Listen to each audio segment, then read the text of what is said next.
There are, of course, different reasons why people split up, and that could also be going really well in harmony. But the challenge with the split up is really the phase of grief where people can have gone different directions, or the love is not there anymore, or sometimes there is another person. And there are different ways of splitting up, but especially with children, it takes really an effort to really make that work, to deal with your own grief and pain of the loss of the relationship, and at the same time maintaining or developing a new relationship as parents. What I learned from my therapist at the time we were in therapy with the father of my child is that she said there are two ways when you have the challenge and the pain. You can either have the most part beforehand or after the split up. And she said it's best to have it beforehand, in the sense that you try to figure it out, you find a therapist, you have good conversations. Because once the split is there or somebody wants to divorce, it's very hard really to invest in the new relationship of parents, because people tend to run away from the other, tend to run away from the situation and the pain. And so it's more difficult to get along. So it's really worth it to find a therapist, to think about it and to invest in it. And if you come to the conclusion altogether that this is what it's needed to end a relationship, it's a different starting point to get along as parents. This is the Gifts of Trauma podcast. Stories of transformation and healing through compassionate inquiry.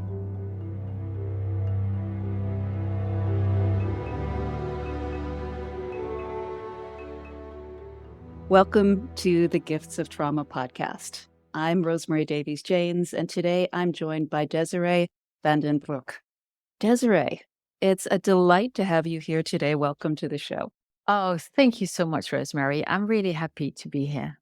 Now, Desirée, I find your professional path fascinating. So let's start there.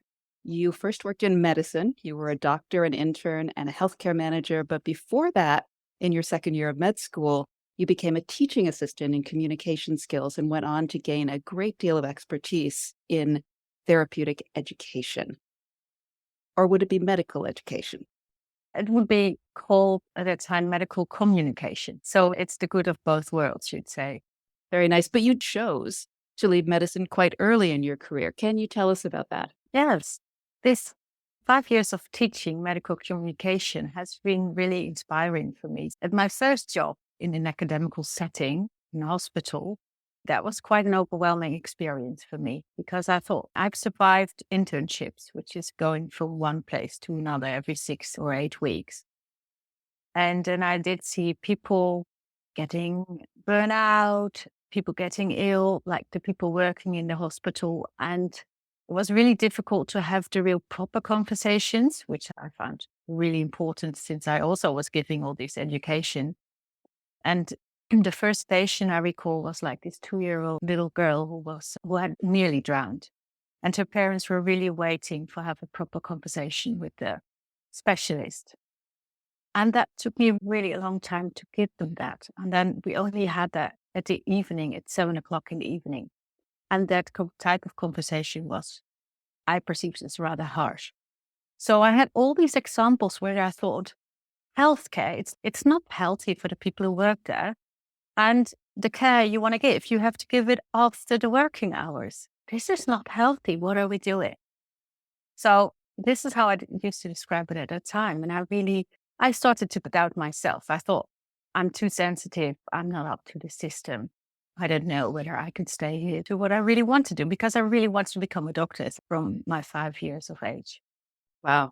So it was a lifelong dream. So that must have been very disappointing to get inside the system and understand it was actually in very poor health. Yeah, to my opinion, yes. Yeah. If we can fast forward to today, I understand, Desirée, that today you work as an independent mediator, an individual and relationship coach, and as a director for the Netherlands Emotionally Focused Therapy Foundation, or EFT. And it's an approach in which attachment and emotions are key. I'm curious, with all of these professional hats to wear, How do you balance your professional life with your personal life and role as a mom? First of all, I used to work as this director. I stopped a year and a half ago. So it's really recently that I'm not working as a director of the foundation any longer, but I'm still working for the foundation as a teacher, of a trainer, I'd say. How to combine all these roles as a mom and a single mom as well. That's an interesting challenge every day. And yet it doesn't feel like they're very different because they feel very in line with one another. So I'm just being me and I'm doing different things, really.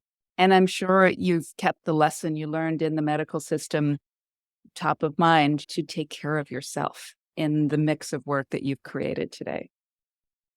Yes, I feel like I have this mission how to create healthy systems with one another and to really collaborate in a healthy way. And that's for me the main thing. And if it's a collaboration amongst parents, if it's in a collaboration amongst medical specialists, or is it a collaboration within yourself, with your essence self, then that's it. So for me, that's the main theme. And the way it comes up, it's differently, and I'll take it as it comes. And if you work for yourself, it's really nice because then I'm flexible with my own time. And if I want to be in time for a certain event with my son, then I can arrange it. So I love that flexibility and that freedom. Very sensible approach. Now, you have a profile on the Talent Care website, and I'd like to highlight something that you said, which was really seeing someone as a human being and being able to understand difficult behavior as fighting for connection with others or yourself, because social isolation causes primal panic, offers so much space for our fellow humanity and self compassion. I thought that was a really interesting insight, and I love that quote. How do the people you work with today respond to being related to in this way? It's funny. I hear you reflect me this text back in English. Really, it touches me really. It's interesting. Is it a different way for people to be treated when they work with someone like you? What I get back is that, yeah, it may be a similar effect as you say this now to me. People could like, I don't know what's the right word, sigh. And because I work with lots of people, the website you recalled is a website with lots of doctors who come there who are a bit like me at that time, a bit disappointed in healthcare and they have doubts about themselves or about their future or what to do. And most of the time, people have got more low self-esteem because of everything they went through to become the doctors. If I say all these things, then people feel like they also feel seen, I think, in their ambition to be a human being in the healthcare system and to be able to take care of themselves as well. I think I represent them. I love that you use the word primal because it sounds like your approach is to go back to the primal needs of being seen and heard and understood. Yeah, definitely. That's what I tell them all the time. I say, if you cannot cure people, if you cannot change a situation, there's a lot that you can do. You can really, truly see the people in where they are and you can meet them where they are. And that's a lot. And this, if I say that, a lot of people get really touched by it because it feels so basic and simple, yet it's very difficult because you have the idea as a doctor that you need to fix it or need to heal or need to do all kind of things. And this is what you can do. We can all, and I say the sincerity. If you're really sincere and you're really truly interested, you can say and ask everything because people do appreciate it when you are there. Yes. Yes. And that's, I'm sure, very noticeable in medicine that there's such time pressures, Exactly. the short amounts of time that patients get to spend with doctors, the doctor's not really there. Exactly. Or at the computer, and that's what I talk with all these people about. When's your empathy? When you have more empathy, when you have less empathy, what are the factors around you that enhances or diminishes it and how to deal with it? Yeah, that's why I was so grateful to be for 7 years this director, because I saw this job. I went through a really bad miscarriage. I lost over 2.5 liters of blood. So I nearly went in shock. And this is was when my son was nearly 2 years old. So as a doctor, I knew I was bleeding because I could feel it in my body, but nobody could hear me. So are you there for me, doctor? Because if you're not there, I'm dying. On that level, I sensed that urge, that dependency, because I knew I was dependent on other people and I was not seen. It took 4 hours before they operated me. And of course, I did lose the baby, 13 and a half weeks. And actually, in the period where the baby was all to be born, I was self employed already. And I saw this advertisement for 8 hours a week as a director of the emotion focused therapy Netherlands. And I thought, this is my job. It's designed for me. This is for me. This is really what it's about. I could never invent it myself. So I was really happy, but it was really weird. Instead of having a child, I had had a job for 8 hours a week, which I loved. Also, from that experience of being in the hospital as a doctor, with this experience, I could make sense what we're saying from the experience as well. Yeah. How scary it should be knowing what's going on medically and dependent and not being seen or heard. I could not reach them because I said, oh, you must have been a busy shift because I hear you're still busy. And I was losing a lot of blood and I even weighed my blood back home. I asked to have scales and it was like 500 milliliters. And I knew it was a lot because as a doctor, people tend to discuss about it. And it was like half a liter. So I knew, okay, that's pretty much a lot. And I was waiting and then I lost again a lot of blood. But then they said, now you just go up. And I said, but I agreed to doctors to do this curettage if I would lose blood again. But it was all in the changing and everything. And I could feel life running out and everything. Yeah, that was one of the most impressive moments, I think, in my life, to be really dependent and to know without this help, I would not have survived. It's not possible because I was in the hospital, but you sense it because you know what's going on in your body. And yeah, Oh, but how inspiring that the gift of the baby, yes, that was denied, but the gift of the job you loved showed up instead. I love that. Thank you. Now, if I can reflect something else back to you from that profile, and this is really about your views on communication. I love this quote. You said, communication is not only about communication with yourself and others, but also about yourself as an instrument in communication. Insight into the functioning of your own neurology and its impact on your own, and I added automatic behavior, and the emergence of common patterns is essential. This is a beautiful metaphor, being the instrument of our own communication and everything else that comes along with that. Would you like to say a little bit more about that? the way I said that, the way I put it forward like that is to make people realize that it's really about you in your life and to be aware of yourself, to take care of yourself, and that we all have good intentions, or most of us do have lots of the time, but the effect could be different. And we all have automatic behaviors. So it's really not that it's your fault or your intention, but that we get insight in it. I don't have the word in English for that. I'm so sorry. It's that you're not guilty. It's getting the guilt out of the people because people feel the pressure of doing so well and feeling so responsible and then looking outward all the time to really be responsible for their surroundings.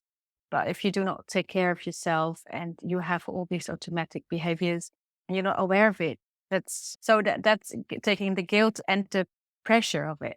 Yeah, beautifully put. I'm a little bit curious. We may have people listening from Holland once this episode is released. How would you say it in Dutch, the word guilt, what you struggled to find a word for? Onschuldigen. So it's not the guilt. It's like we say it in a word, de-guiltify or something. Oh, I like that. I love that. Thank you for coining a new English word, de-guiltify. Yeah, to de-guiltify it. Because that's really the effect of validation, that people get de-guiltified in a way that they feel, oh, it's not me. I just didn't have the insight what was going on while I was doing this. It's not my fault. It's just that because of things happened, my coping, all the way we're wired with our neurophysiology, that this is the way it was. But hey, now I know it, I can change it. Yes. Very good. Now, big question. Obviously, I met you through compassionate inquiry. What attracted you to the compassionate inquiry approach community? What attracted me were different things. Of course, Gabor really attracted in the way that he's a medical doctor, he's a GP, his books, The Myth of Normal, I thought was brilliant. And so I thought, if I really would like to learn from somebody, who would that be? Then I would think of him. So that was the reason. Then I'm really inspired to make healthcare more healthy, right? For the people who work there, but also in all kind of things too. What we just talked about, that really is my passion to work with it. So I'm really interested in the international community of people collaborating, inspiring one another, and really I think it's like a movement. It's like a movement to be aware of oneself, but also how to regurgitate trauma in one ourselves and to really create a more beautiful world with this. You said regurgitate trauma. I'm fascinated by that. Can you say a little more? Because I really feel like what tend to say in my lessons with the doctors, I said, oh, I love that we recycle so many things nowadays, paper, glass, everything, but we should stop recycling trauma. That's basically how I say it. Because let's just quit. Because I said, well, your neurology system is talking, mine is talking, and we're both looking at our own, at this neurology talking. We're both not happy with it. So why not just quit it? Sometimes I do it with this image. Some things should be recycled and some things should just be thrown in the trash and incinerated. Exactly. We should not recycle everything. Very good. We had a guest on, another medical doctor in Ireland, Ashley Query, and she is on exactly the same mission. She took a break, and when she went back to the medical community, it really struck her how unhealthy and how dysregulated all of the healthcare professionals were. So it's very affirming hearing you share the same message. Thank you for that. And it's really interesting because the conversation I had just before was with Ashley. We just talked about this topic, which is interesting. It needs to be spoken of. And I think, people who have medical backgrounds, as you both have, coming from you, it's a lot more valid than coming from someone outside of the medical world. So, yes, please do keep having those conversations. And this is what I noticed because I really also guiding teams of medical specialists, psychiatrists, gynecologists, pediatricians, like all kinds. And that's what they really feel. I'm related because I can speak their language and I understand their context.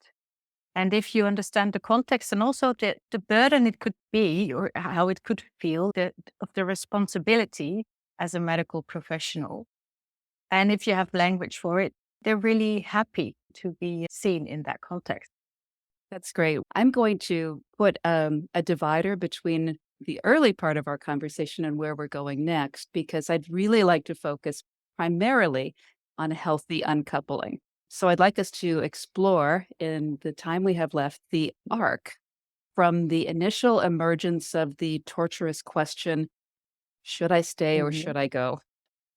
Through the uncoupling process to the point where we're mourning our loss, initiating new lives, and establishing healthy co parenting relationships with our ex partners and perhaps their new partners, which is all of it is very difficult. So I wonder if you're open to framing up this conversation by sharing a little bit about your own recent uncoupling.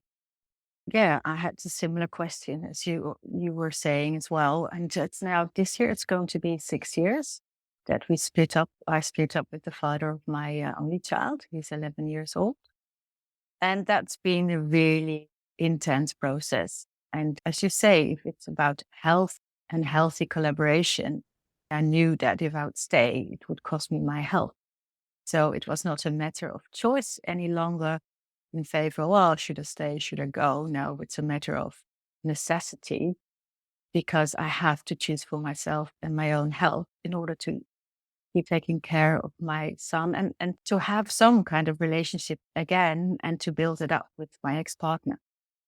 And how long was this process? What you just described is a very neat little package. Like, how far in advance of your split up did the issues begin to emerge? And how did you work through it? Can you get us a little bit deeper into that? Because it wasn't, oh, my health is not good, time to break up and take care of myself. I'm sure that was a much longer process than what you offered suggests.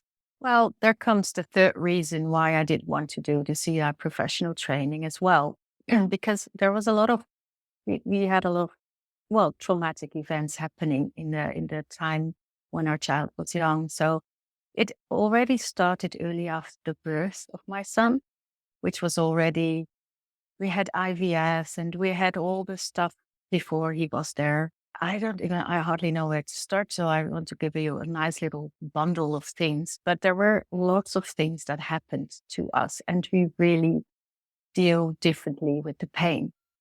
We could not find one another in the pain.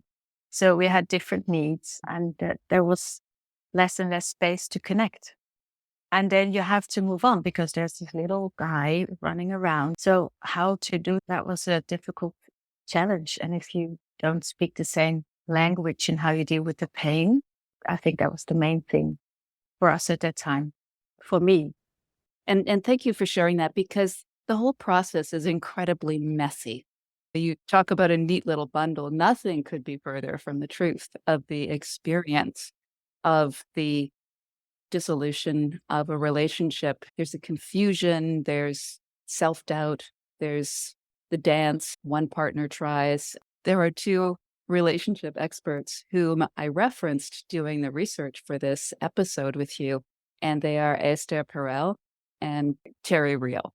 And they talk about the inequality of the efforts to restore the relationship, how it goes back and forth. And I think you talked about this as the polka. Can you share a little bit about that? Yes. Yeah, that's not my teaching. That's from Sue Johnson. I have to mention her from the emotionally focused therapy. She described like 3 patterns to be recognized when people are in a negative interaction cycle. And so a reactive cycle that like me and my partner, if we were in reactive behavior, then there were 3 options. And there was first, we like look for the guilty one. So we're both fighting for connection. Then there's the polka. One is pushing and the other one is withdrawing. So it's the pushing and withdrawing. So the pushing is the trigger for the other person to withdraw, and the withdrawing is the trigger for the other person to push even further. So if people are in a negative interaction cycle. And the third one is an empty dance floor because nobody's dancing. And that could be the end stage if you are near a divorce, or it's because people are more avoidant, and it could be for a couple of days and we slowly get together again. That could also be a pattern. And Terry Real, he speaks of this saying, most often both partners don't pull the plug at the same time. One partner wants out while the other, to whatever degree, is devastated. So that explains the push and pull. But that's not even when you want to pull out. I think most of the time the negative interaction cycle is one of the reasons people want to have a divorce, because that cycle builds up already a long time before. Research showed that it could be already like over 7 years that people are in a negative cycle, 7 years before they start finding to get help, which is a long time. So by that time, the cycle's being normalized. It's been like we look at one another through the lens of the cycle. You are the pusher. Rosemary, God, you always want to have it your way. I'm not going to with you. I'm just going upstairs. So we start to look through that lens. So that's also part. And of course, if it's out there that we're not going to continue the relationship, it's getting worse. The whole cycle and the whole pattern. But people want to get rid of this cycle because it makes you so powerless and wow, like you cannot reach the other one. This lens is always in between. You don't understand what I tried to say. And there's also the uncertainty of never knowing how something is going to land because from the inside, it seems like the partner that you thought you knew really well is showing up as a different person almost every day. And if I decalcify couples, it's this because your partner, if you only look through that reactive lens and that reactive pattern, you really look to, I perceive you differently.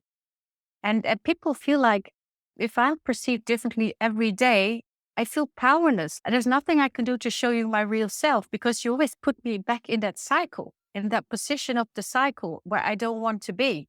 And that's been done back and forth, that people are trapped in it. I guess a way to describe this that anyone who has not experienced it might relate to is it becomes a bit of a trigger fest.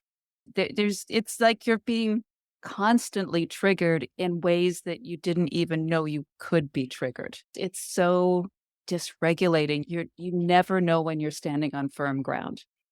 And Terry Real does have a quote that I think fits here. He says, the question to ask is, am I getting enough in this relationship to make grieving the pain of what I'm not getting worth my while? Hmm, beautiful. I was wondering the golden question in the EFT is, are you there for me when I need you? I think that's a really important question. Also, we talk about grief or when you experience together in trauma. I think that's difficult if we both need different things, but that's really what most of the time is underneath if you're being critical or triggered is the question, are you there for me when I need you? But then how do I need you? And how do I know my partner? Can I be more upfront in asking what I need instead of being critical, but being more aware of that I do need my partner because it's difficult. Oh, that's what comes up. Yeah. And I think that captures it very well. I wonder if we could take this back to the people you work with, both as a relationship coach, as a mediator.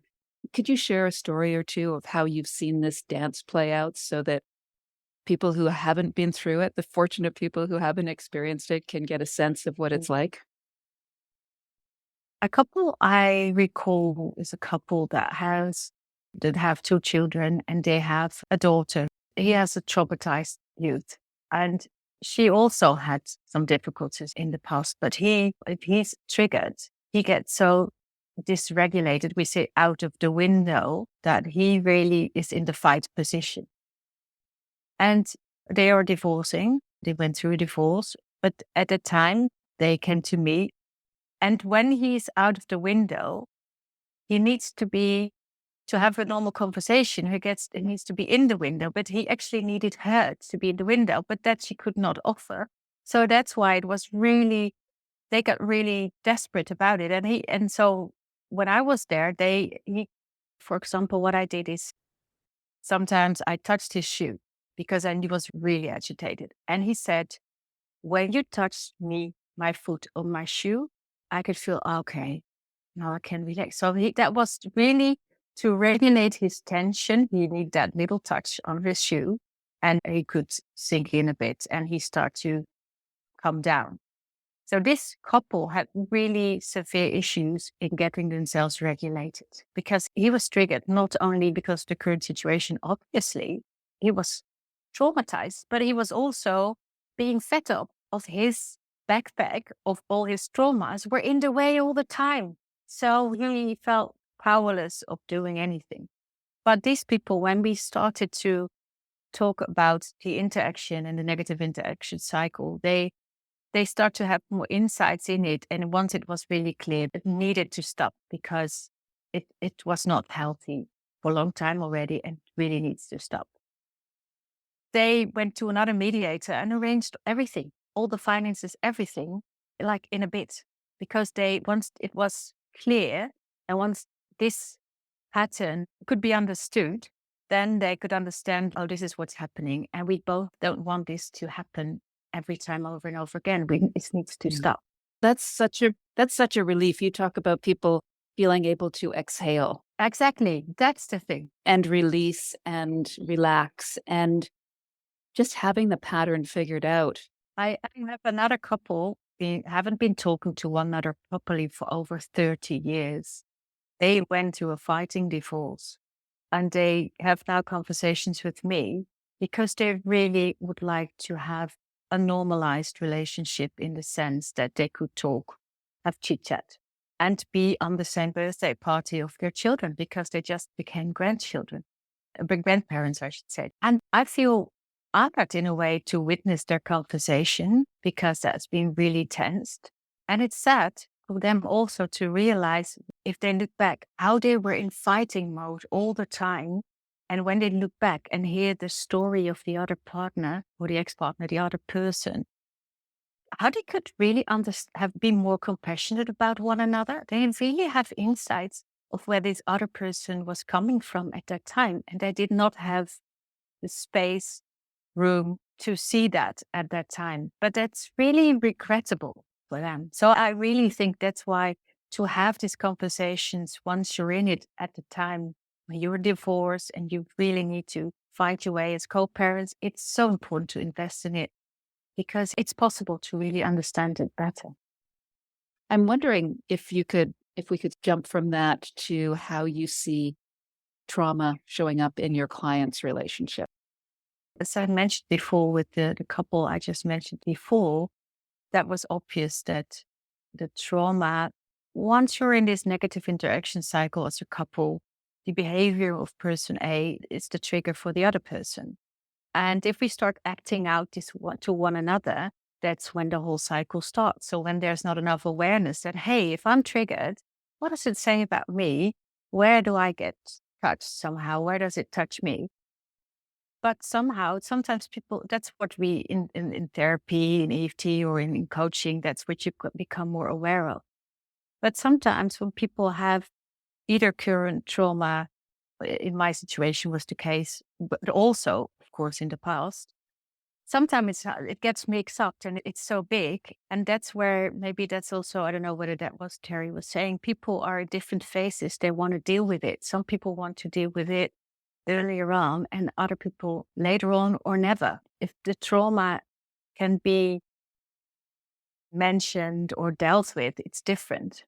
In general, that's actually how Sue Johnson put it. The question in relationship, in important relationships, is, are you there with me when I need you?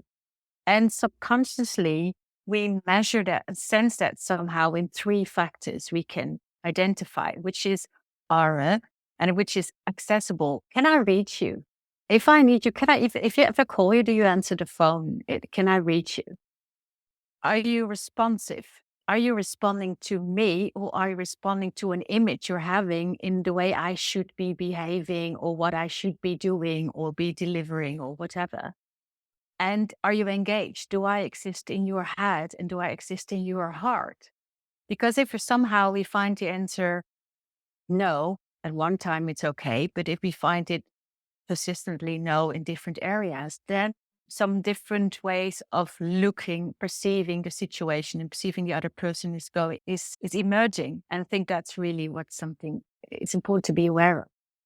And this is what you can train, and this is what we can have beautiful conversations about with one another, but also with professionals. And I think that's what couples or professionals or teams want from me. They want me to be Ara, to be accessible, responsive, and engaged with my empathic presence, of course. But that's what we can teach and be more aware of.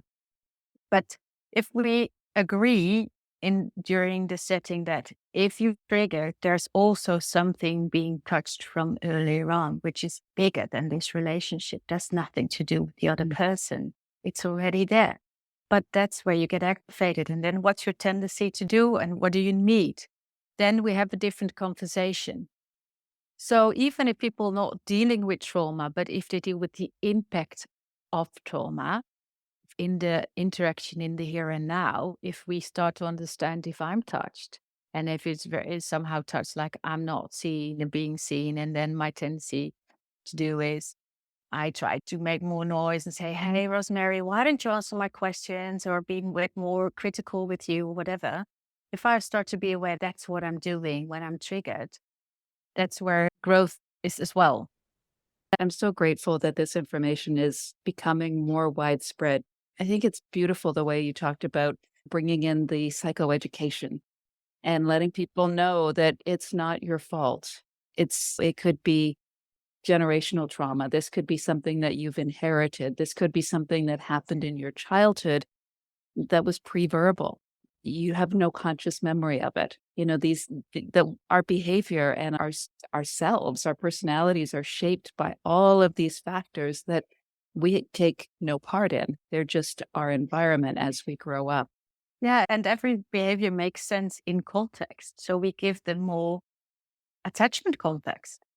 And I think that's beautiful because then it does make sense for them because otherwise they get really overwhelmed by emotions, don't have words, feel that they're failing in the eyes of the other or in the eyes of the therapist, don't have words. And so we give them words and understand and context that it's logical that these things happen.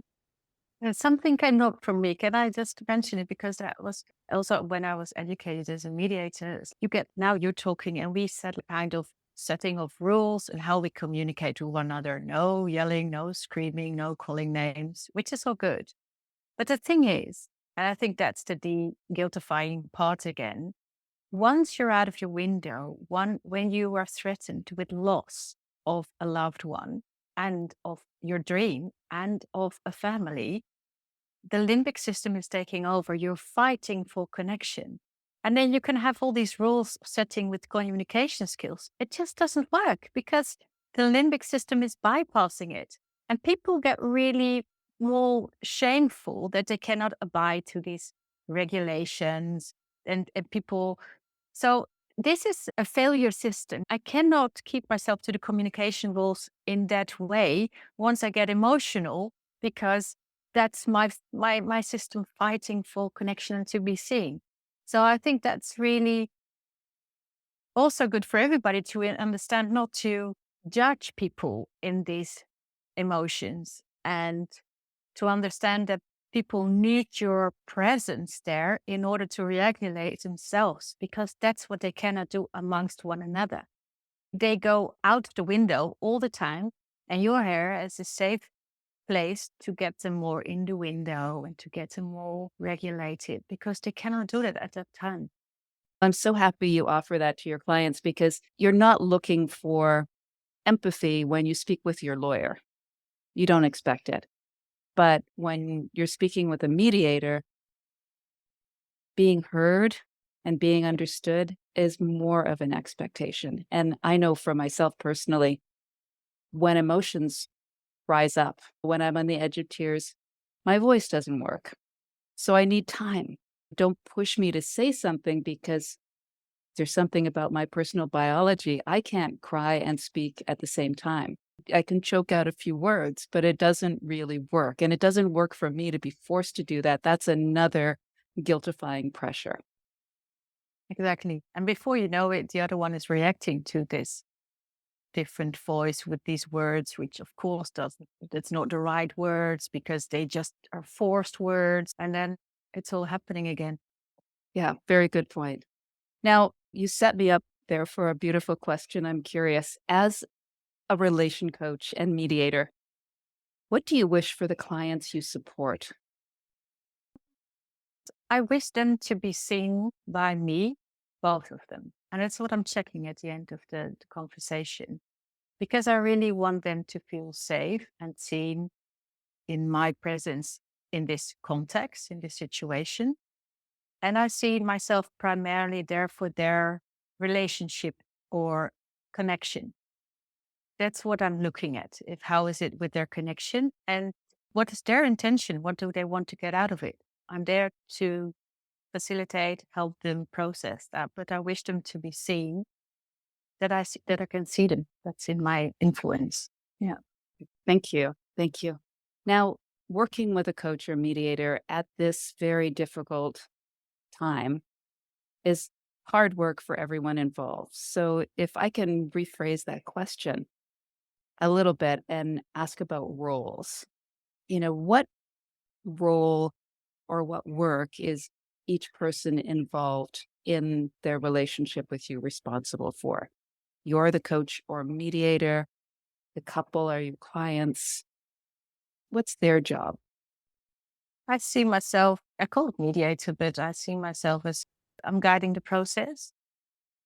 and guarding the process. It's their responsibility to shape their own new relationship, for example, as parents or as colleagues. Or can you be more specific about the role? Talked about your wish as a therapist. They will be seen. You will offer your empathy. Like your role is to guide the process. I ask myself to be present, and I ask them to be present. I ask them to be committed to what they want to commit to with one another. And of course, to keep the conversation in the room and not go another way out of the room, but to bring that back to the room. If they want to quit anytime, they're free persons, but bring that back to the room. So we want to commit to the process. And then I think that's the main commitment I am asking.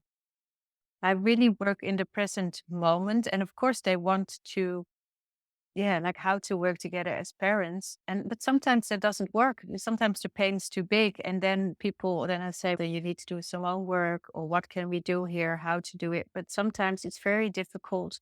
If people are in the middle of the divorce and are grieving, then it's really difficult. That's the most difficult situation. And I think that's in Sweden, they're doing that. And I think that's a great idea. But I heard it and I checked it, but I should somehow check facts.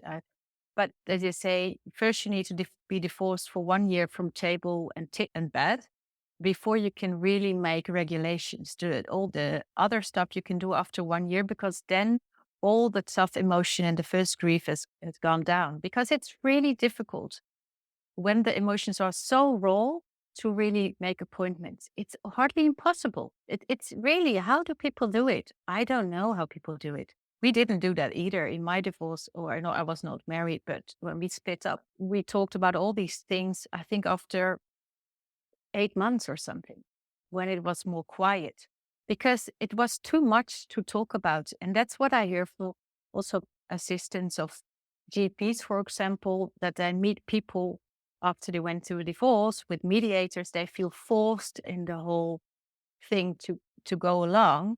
And then they have health problems and issues because the process of grief and everything, it's been so complicated with the process of taking care of all the issues that need to be taken care of.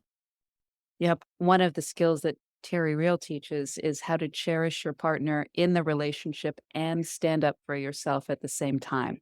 He says almost no one knows how to do this. I wonder if you agree. I can relate to it personally. That was my challenge too. I don't know about all the other people, but I can relate to the challenge. That is a challenge. But it's really nice that I could really feel that's genuine, that if it doesn't work out with all the pain and everything that happens, that I really wanted my son to experience that love can never stop, only the shape of it. I, I love that. And that's kept me going. And that's where the love for me from the partner and the father of my son, I could always keep giving everything, and the love to myself for my boundaries, because I want you to know love will never stop. Desirée, I can really see your passion right now as you're describing this. Thank you. Yeah, that's really kept me going. That kept me going through divorce. That kept me doing what I did, because I thought this is really a want to give my son. If anything, because I want him to know that we can still be a family, but in a different way. We have different houses, but hey, we are a family because we're going on a holiday next week with the three of us. The father will come along for a couple of days, and we still celebrate some festivities as his family and my family together. And it's sometimes difficult, but then it's not about my needs. It's about something else. So I feel compassionate about it. It feels like I can stay truthful to myself with this. Because for me, if I stop loving, I stop being me. And that was no option. It's a non-option. So if I cannot be loving, then I'm not being me. And that's really related. That is such a great lesson, because I know a number of people who did not have anything close to the support you offer your clients, and they've wasted decades in bitterness and regret. Exactly. That's such a pity. It's a tragedy. And I think the first person after my split up who came to me was an old coachee, and she said, I'm having a really rough time with my marriage and I really like you to step in. And I said, okay, I'll just have first a conversation because I don't know whether I'm up to it already because I just went through the same process. So I have to check if I'm the right person, if I can deal with it. And that was okay. And I told her, and her husband had another relationship, had an affair. And she said, but everybody I'm talking about this, people are judging him and me. And that's so difficult because that it's not honoring the love I'm having because the problems we were having were even before that. It's a symptom of having an affair. It's not the cause of it all. And and I said, yeah, you need somebody who could value the love you're having, both of you. And I think that's really important. And he said, but the love was still there. So this gives like a conflict within you. Do I have to go away if then I'm taking care of myself?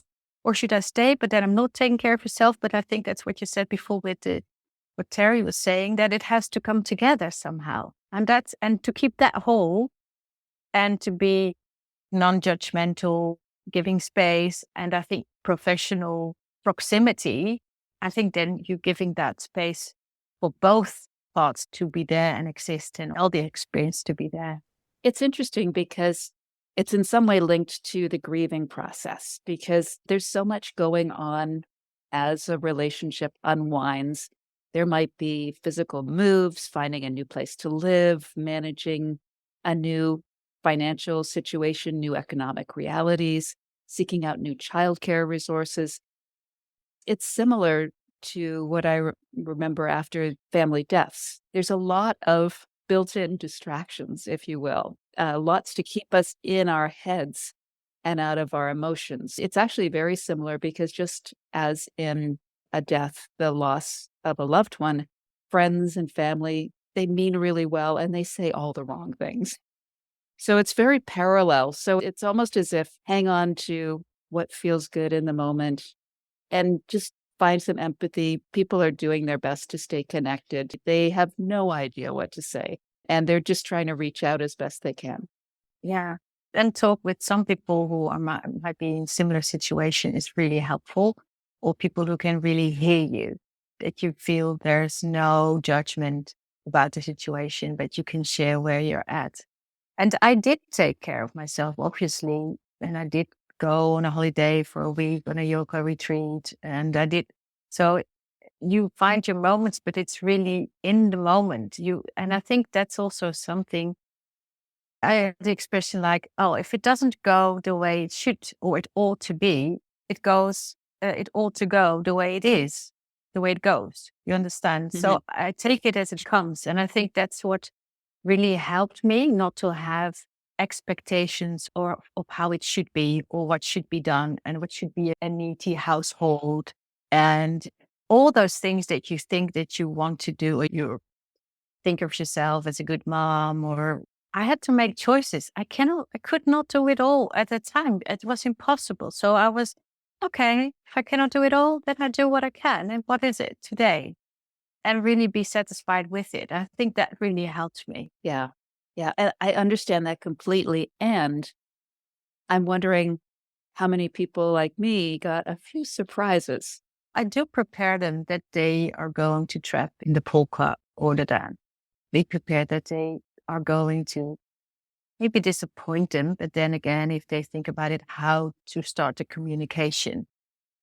I'm not a guideline kind of person, so I take it from the process. And again, if that comes up, if you think about something you thought you want to do differently than the other parent, how are you guys going to talk about it? So I think I probably don't like that. That people really need to think about it. How are we going to deal with it? And that's difficult. And that's easier after a while. So most of the time people think, okay, if we now we just start moving from here. And if it's going to get difficult, then we're coming back or we talk with somebody else or we talk with a third party in order to have the conversation really going the right way. I'm not an experienced divorce mediator in that way. So I do have coachings in couples. And some mediators say, are you sure you want a divorce? Because it's hell. Are you prepared for hell? Are you sure you want to go through it? That's also a way. Some people are really confronting that. Yeah, that Yeah. a couple can be so enmeshed in their own pain that they forget about all the other people who are touched by their uncoupling. And again, similar to a death, these other people, they care, but they just don't know what to do. Very uncomfortable. And And it's not theirs, it's your relationship. So they feel like an outsider. They're missed of something, but they are related and don't know how to relate to it.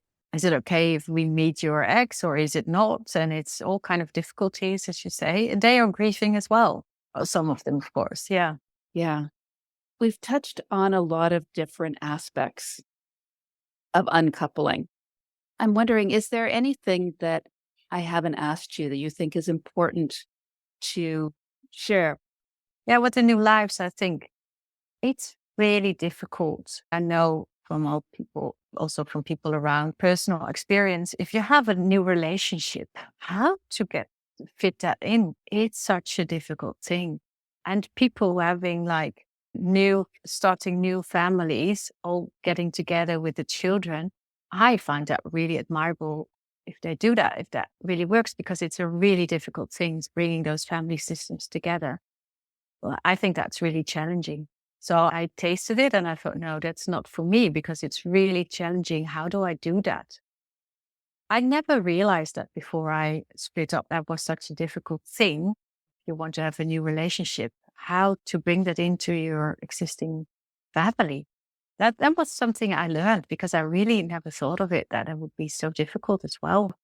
I'm curious, in a way, when especially when you've had a child with another partner and you're starting over, but you're also bringing a big piece of your past with you. It gets complicated in that way.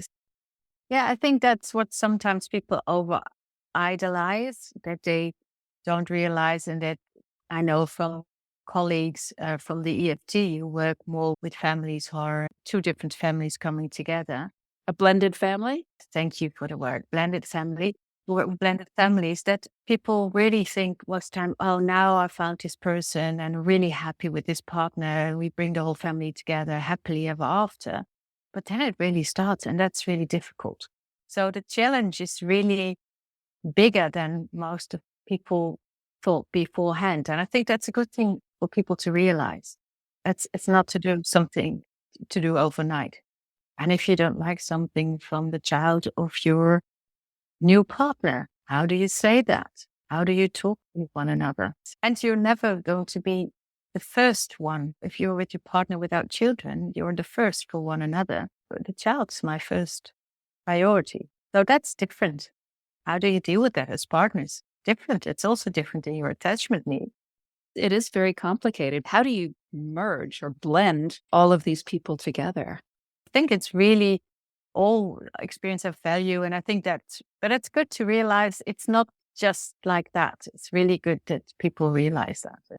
And even also with a blended family and your new partner, just to go in a relationship counseling or therapy or have some sessions. How do we go and do it and talk about these things properly? I think that makes a difference. And to get it out of the taboos where taboo, that's something you have to know and on the spot find out only with your partner. Because I think that there's been a lot of shame and taboo on relationship problems. And luckily, there are people like Esther Perel talking about it, and lots of people in Sue Johnson, lots of courses. But again, I think it should be more mainstream to understand if you cannot fix it, if not fix, but if you cannot talk about it properly amongst one another. Yeah. Or if it's hurting your head too much to try and figure out on your own. Definitely. Now, our time is up for today, and I'm offering the question that we ask many of our guests. I'm wondering what you would like to share with everyone listening today, wherever they might be in their journey of coupling or uncoupling, that perhaps they may not be considering, a pearl of wisdom, if you will. What do they need to hear? I really wish people not to feel isolated with these problems, because I think the isolation when you're going through it, that's really not working and not helpful in a situation which is already difficult. So I wish people, when they're in this situation, to know that there are people out there who've been through it, people who want to help or want to listen, that you're not alone, really. Beautiful. Wonderful way to wrap up this conversation. Thank you so much, Desirée. It's been wonderful having you on the show, and I really appreciate you spending your time with us today and sharing your wisdom on the very complex topic of uncoupling in healthy ways. Thank you so much, Rosemary. It's been really a pleasure. And yeah, it's really a pleasure to connect with people to really feel in depth the wish for us to move forward as humanity in a way.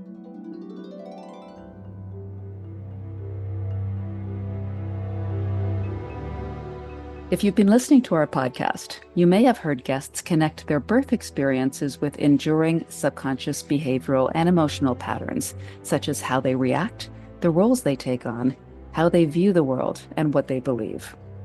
To minimize the trauma experiences of infants entering this world, Compassionate Inquiry offers The Portal, a 28-week trauma-informed online training for perinatal health professionals such as obstetricians, midwives, nurses, and doulas who want to empower the people they serve to trust their innate ability to birth, bond with, and nurture their child. Use the link in the show notes to access the course details. Registration closes on February 23rd. The Gifts of Trauma is a weekly podcast that features personal stories of trauma healing, transformation, and the gifts revealed on the path to authenticity. Listen on Apple, Spotify, all podcast platforms. Rate, review, and share it with your clients, colleagues, and family. Subscribe and you won't miss an episode. Please note, this podcast is for informational purposes only. It is not a substitute for personal therapy or a DIY formula for self-therapy.